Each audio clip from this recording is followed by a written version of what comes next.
It's the dictionary. It's the dictionary. It's the dictionary. It's the dictionary. It's the dictionary. It's the dictionary. It's the dictionary. Hey, word nerds, how you doing today? What's going on? I'm recording this on April 15th, 7:06 a.m., and that's all I got. Show's over. No. Let's talk about some words in this wonderful episode, starting with the word exemplary. Let's see, this is tagging on to we had exemplar at the end of the previous episode, which is an ideal model, typical or standard specimen, an idea. So, what's exemplary? It is an adjective from circa 1507. By the way, it is spelled Exemplary. 1A, serving as a pattern. So this is like, oh, this is the standard thing. You can use it as a template, as a pattern. It's exemplary. Yeah, I didn't know about that one. 1B, deserving imitation, and the synonym is commendable, as in, his courage was exemplary. There's also, we got more. This one's a little bit odd to me. Deserving imitation because of excellence, as in, they serve exemplary pastries, and I want to go to there. Okay, this is interesting. That line, they serve exemplary pastries, that is a quote from G.V. Higgins. That seemed like such an innocuous example. Didn't really seem like a quote. They serve I gotta know. Who, why, what was he talking about? He or she, I don't know. They serve exemplary pastries. Now, here's the thing that's confusing me. It seems like, I mean, when I hear they serve exemplary pastries or their courage was exemplary, I think of it as just being amazing. But this says it's deserving of imitation. Deserving imitation because it is so good. I don't really understand how the imitation part, that seems like oddly specific. I don't know. It's kind of weird to me. Is it weird to you? Okay, well, I mean, okay, sure, fine. If like something's great, then yeah, you want to imitate it, you want to copy it, you want to do it also in a great way. But that doesn't seem like that should be the whole point of the definition. The excellence seems like that should be the point of the definition. Okay, G.V. Higgins, I'm looking for this quote. Maybe I'll throw in Higgins. Higgins, that was the guy in Ted Lasso who was very cool and funny and played the bass. I'm not going to be able to find it. All right, whatever. Number 2 for exemplary, serving as a warning, as in, the synonym is monetary. Monetary? As in, given an exemplary punishment. The punishment is the warning. If you get pulled over because you were maybe going 5 miles over the speed limit, and the cop is like, well, you know, you've never had a ticket, you're good, I'm letting you off with a warning. This is an exemplary punishment, me pulling you over? Okay. Monetary, I don't know what that word is. You're being monitored? I don't know. Serving as a warning. This word has some odd definitions. 3, serving as an example, instance, or illustration. This one makes the most sense because if we look at the etymology from the previous word, it's from the word that just means example. So something exemplary is an example, a model, an instance, an illustration of that type of thing. exemplarily. That's an adverb. Exemplarily. Um, this punishment was done exemplarily. Huh. Exemplariness, that is a noun. Exemplarity, that is also a noun. Exemplarity. Whoa, this word has some fun versions. Yeah, there's no additional etymology. It's got some odd definitions to me. Maybe they're not weird to you. Feel free to let me know what you think. Okay.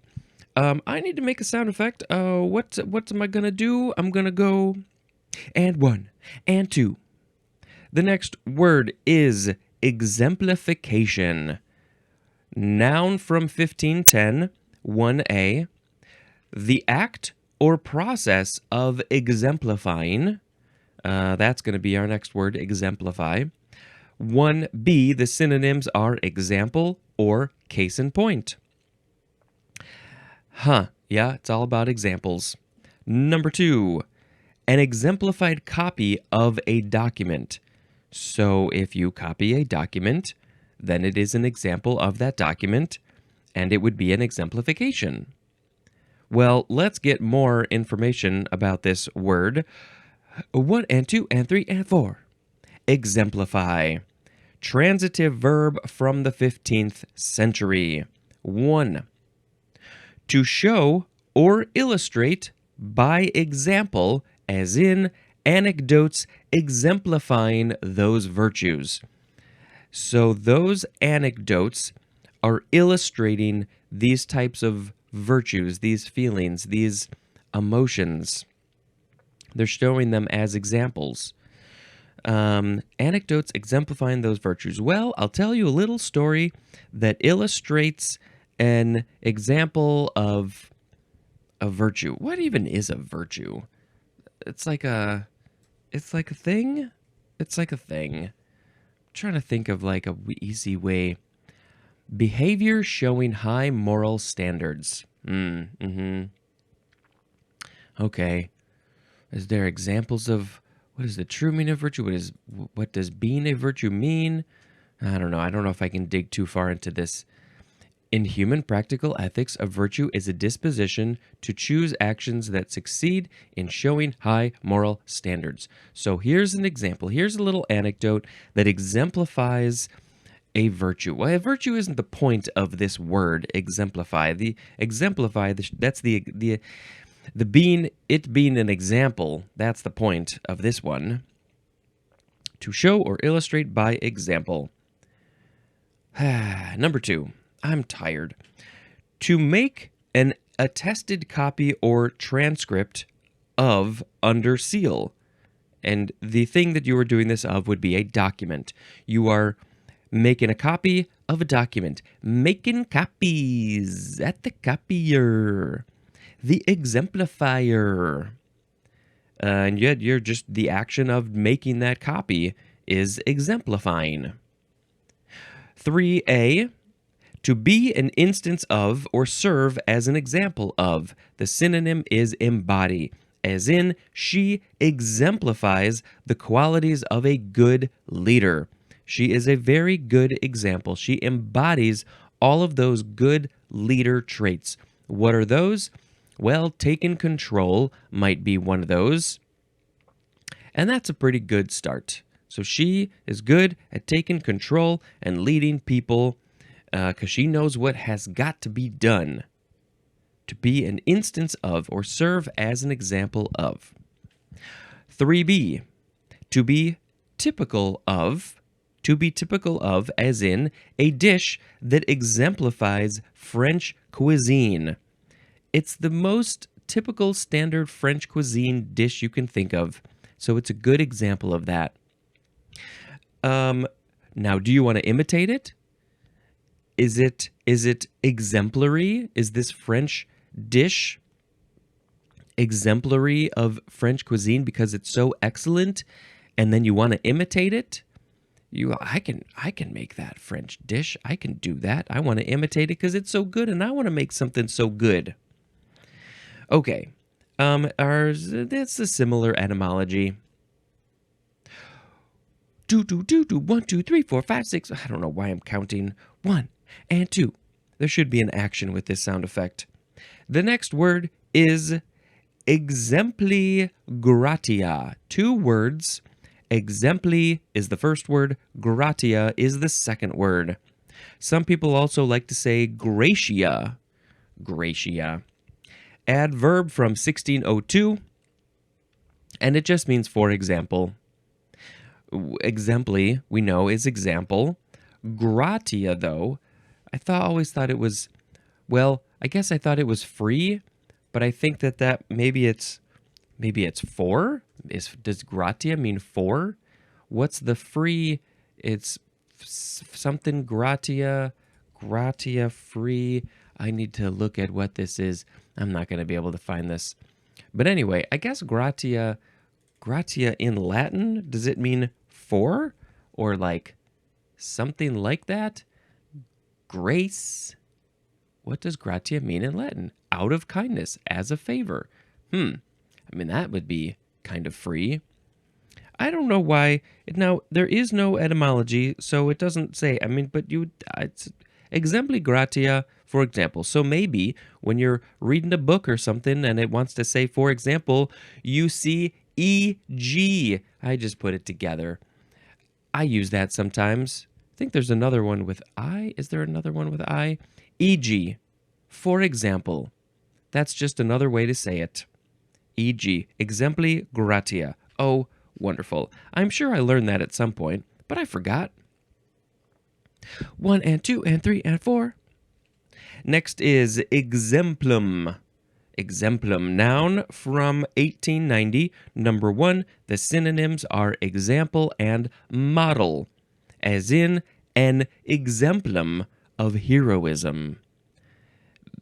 When he went and saved all the babies from the burning fire, and then he stood there with his eyes looking off into the distance and his big chin sticking out and his hands on his hips, he was an exemplum of heroism.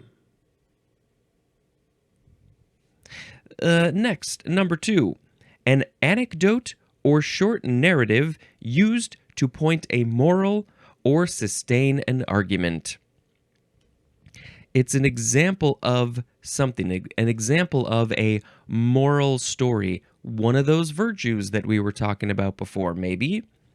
Or here's an argument. We're trying to prove this thing, and so that's an example of this thing that we're talking about. So it's an exemplum. It's one example. The plural is exempla. That would be multiple examples. 1, 2, 3, 4, 5, 6, 7, 8, 9, 10, 11, 12. Next is exempt. E-X-E-M-P-T, first form. It is an adjective from the 14th century. Number 1 is obsolete, and it means set apart. So if this thing is set apart from all the other stuff, all of its friends are over here, but it's over here, then it would be exempt. You would describe it as exempt. Not exactly the way that we use this word anymore, but I see similar. It's exempt, it's separated from all those. Number 2 is free or released from some liability or requirement to which others are subject. That was kind of a funky way to say that. There's 2 examples. Was exempt from jury duty. Also, the estate was exempt from taxes. So, if you didn't know what the word exempt means, let's just break that down a little bit. Free or released from some liability or requirement to which others are subject. So these people are subject. They are required to do this thing, but you don't have to because you are exempt from those things. What were the some liability or requirement? You don't have to do that requirement. You are exempt. You're so good at math, you don't have to take the pre-math requisites, the prerequisites in math. So you're exempt. Exempt from jury duty. I guess I got exempt from jury duty. I got booted out of there 2 times. Let's see. The word, it's from the Latin verb exempere, which means to take out. There's a group that all have this requirement, and you get taken out. So you are exempt. You are set apart from the group. There's more at the word example.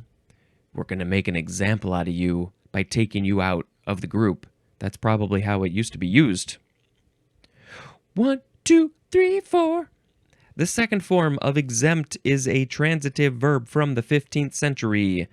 To release or deliver from some liability or requirement to which others are subject, as in exempted from military service.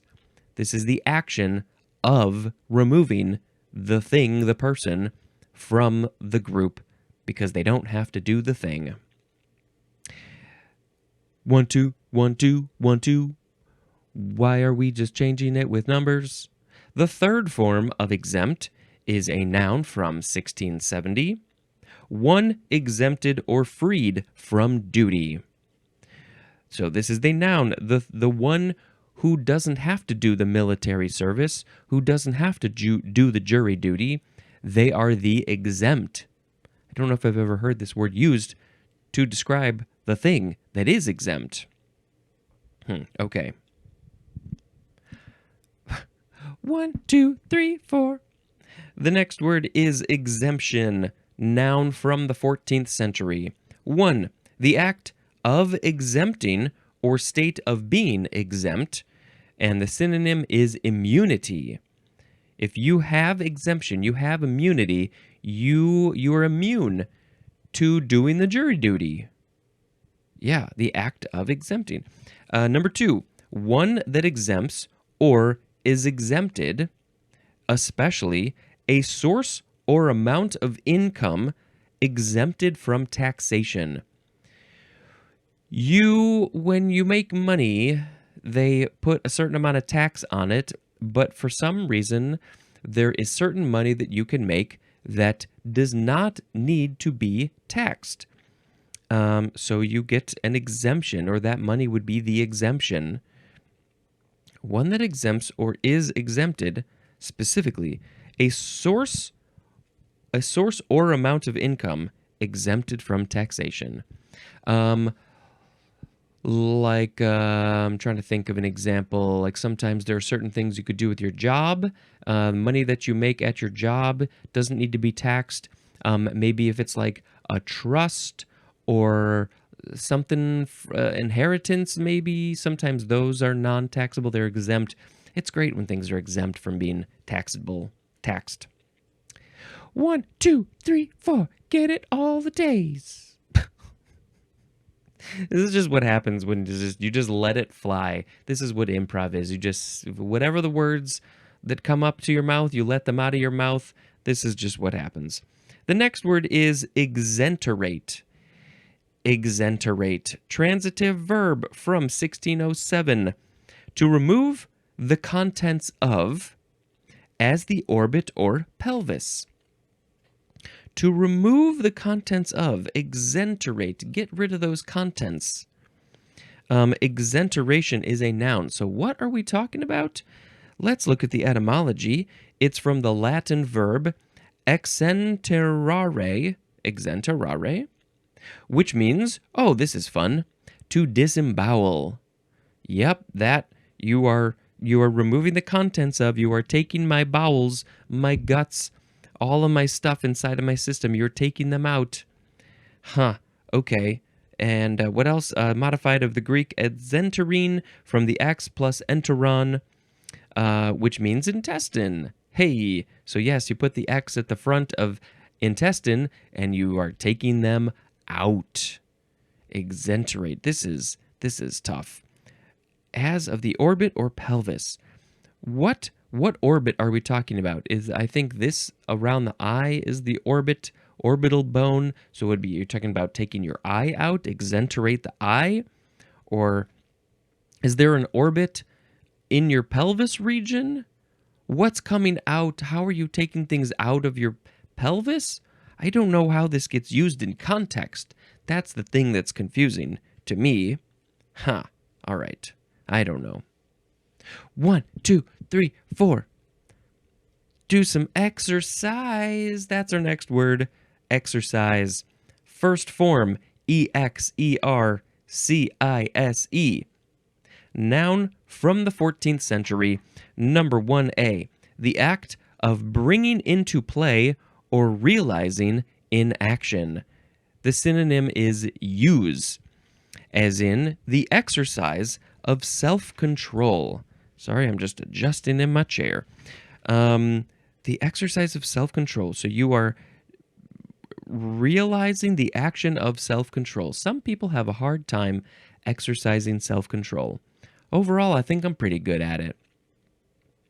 But not everybody. 1B.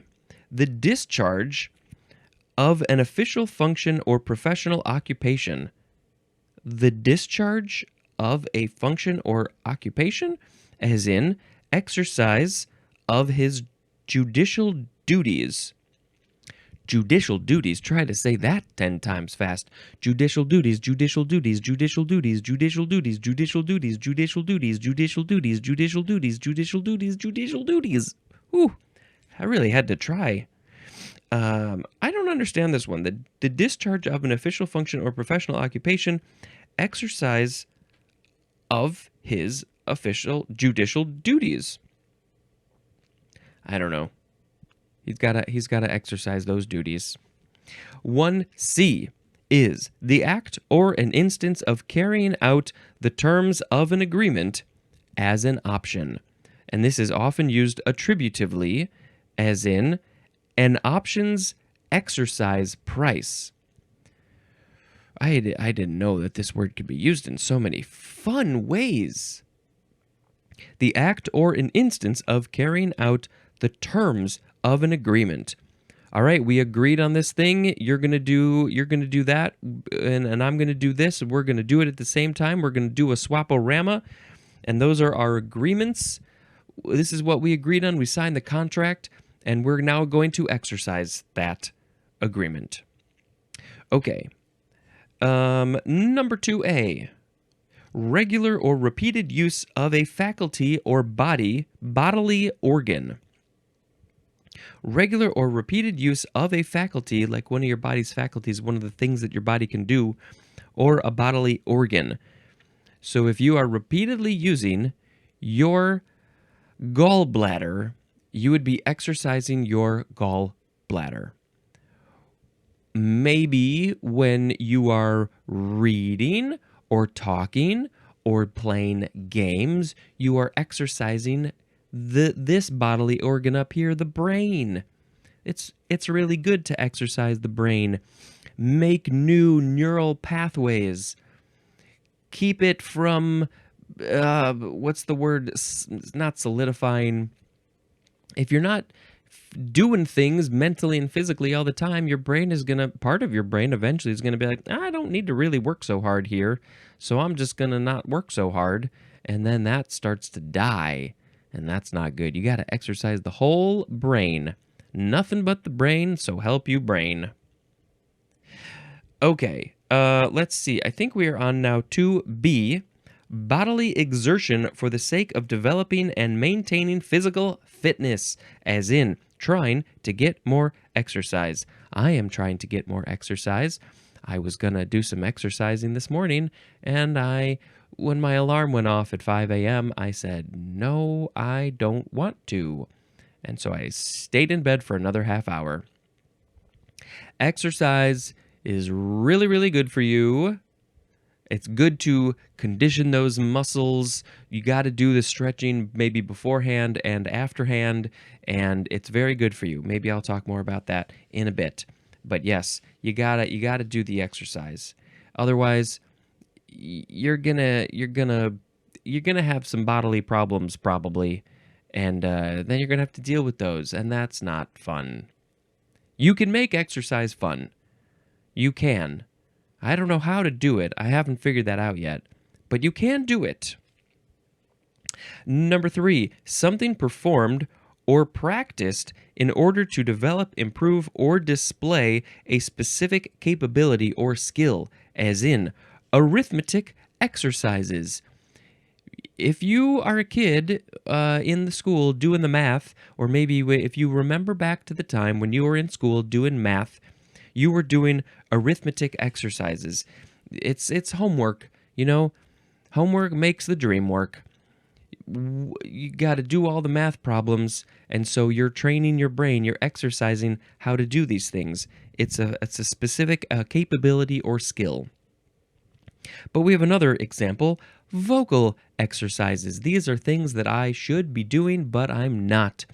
Before I do this show, before I record, I should be doing things like ha ha ha ha ha ha ha, wee wee wah wah, blah blah blah blah blah, blah blah blah blah. Maybe some tongue twisters, judicial duties. There are some good tongue twisters that actors say, and I don't remember what they are. The blah blah blah blah. Here, let's look for a good vocal exercise phrase. Let's do this. 5 classic tongue twisters. Unique New York. No, I want a longer one. A big black bug bit a big black bug bit a big black bear. A big black bug bit a big black bear. She sells seashells by the seashore. Well, why is she doing that when there's already a whole bunch of seashells by the seashore? She's not going to make any money. Peter Piper picked a peck of pickled peppers. Maybe I should be doing these more often. How much wood could a woodchuck chuck if a woodchuck could chuck wood? I think I made up one of those, and I don't remember what it was, but it was something about a duck. The 7 best tongue twisters for vocal warm-ups. Let's do this real quick so we can have some more fun. Let's exercise our brain and our mouth by doing these fun things. Yeah, I really should do this more often. And why is this page taking so long to load? We'll come back to you. Yep, those are some good exercises. Oh, you warmed up, page. Let's see. We did that. A proper copper coffee pot. A proper copper coffee pot. Whoa, this, you see, it really is a good thing. A proper copper coffee pot. I would be proud to partake of your pecan pie. 6 slippery snails slid silently. 6 slippery snails slid silently. And there's descriptions of each of these. Like Peter Piper picked a pickled peppers. The breakdown: this tongue twister employs a lot of plosive P sounds. Benefits: excellent for practicing plosive sounds, speed, and rhythm. Tips: start slow, emphasizing each P sound, then gradually increase speed. Each one of these has breakdown, benefits, and tips. Fred fed Ted bread, and Ted fed Fred bread. These are fun. Fred fed Ted bread, and Ted fed Fred bread. Last one. Better Botter bought some butter. Betty Botter. That's her name, I guess. Betty Botter bought some butter. Betty Botter bought some butter. I also particularly enjoy toy boat. Toy boat, toy boat, toy boat, toy boat. Okay, what else we got for exercise? Number 4. A performance or activity having a strongly marked secondary or ulterior aspect, as in party politics, have always been an exercise in compromise. And that is a quote from H.S. Ashmore. Party politics, these are the politics and the parties, not the fun dance parties, but the political parties. They have always been an exercise in compromise. Yes, you got the two groups of people who disagree on things, the left and the right, to put it bluntly and simply, and so they're constantly trying to compromise. Doesn't really feel like that's what's happening these days. They're exercising their compromise. A performance or activity having a strong, marked secondary or ulterior aspect. Okay. 5A. A maneuver, operation, or drill carried out for training and discipline, as in naval exercises. That's when you're working on your stomach and your belly button, and you squeeze your belly button to make it sing a song. Those are your naval exercises. No, the naval exercises, these are the exercises that the people in the Navy are doing. Swimming,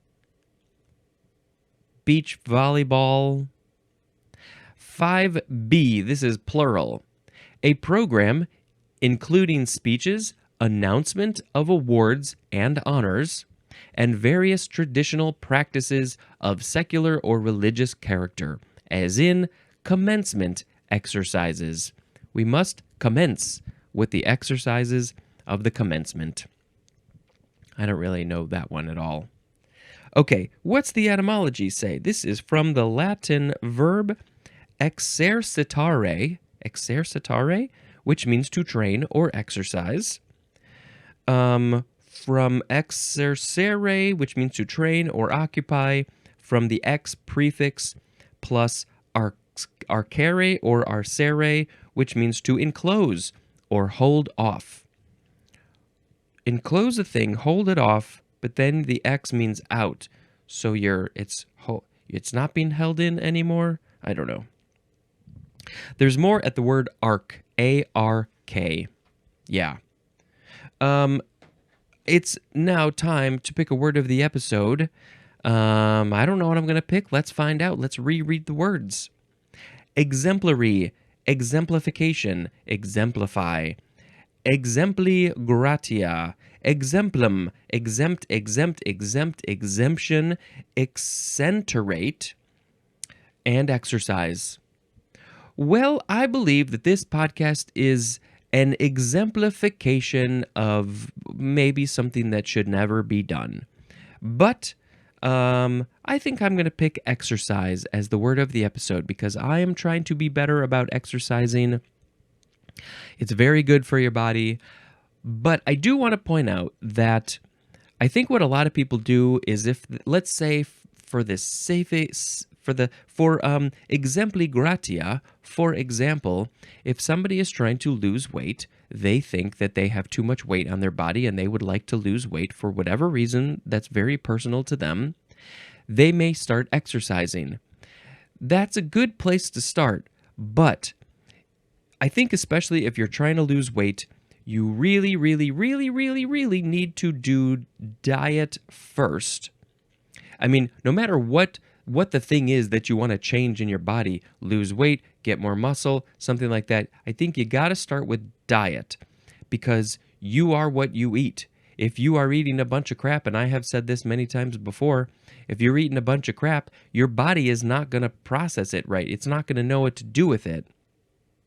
You might think that it's working fine because that's all your body knows.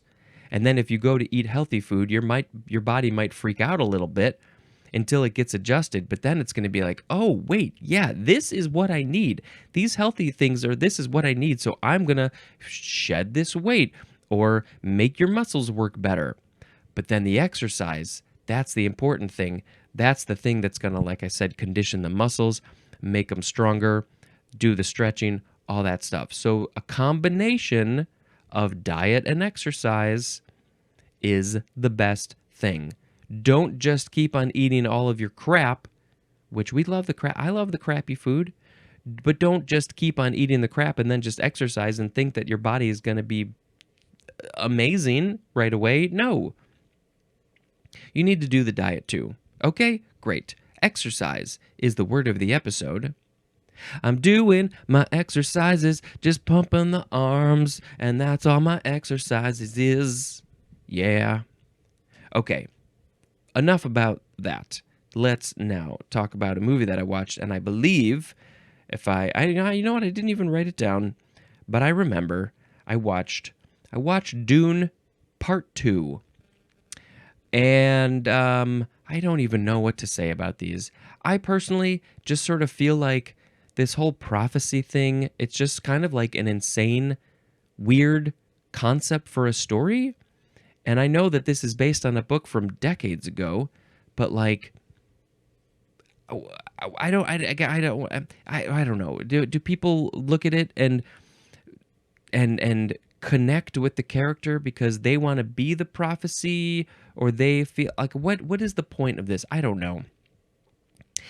And there was he just had to keep on proving himself, and which it's like what I want is like all the prophecy written out. They're never like, oh well, these are all of the steps that he needs to take to prove that he is the prophecy. That's kind of what this whole movie is all about. It's just him proving himself over and over again that he is this prophecy, the prophesized one who's gonna lead them to paradise or something. And so, but never once are they like, do they explain to the audience, these are like the 30 different things that he has to do. They keep on adding more and more and more. And it's like, I just want to see it all written out. But they didn't do that. And I don't know. I just have mixed feelings about this whole story in general. We are going to see, in like a couple of weeks, I'm going to rewatch the first Dune from 1984, 40 years ago, and I'm going to see if I have the same feelings or what. It's a very different telling of the same story. It's just earlier, and it's less expansive and cheaply done, relatively cheaply done. Anyway, I don't know. That was the movie that I saw, and of course I'll go see the next one. I'm curious to see what they do with this, but it's I don't know. I gotta sit with it. I want to rewatch it, and I had so many comments and jokes and questions as I was watching it. Okay, I gotta stop talking. I gotta go to work. I'm already at work. I gotta do work. This has been Spencer dispensing information. Goodbye.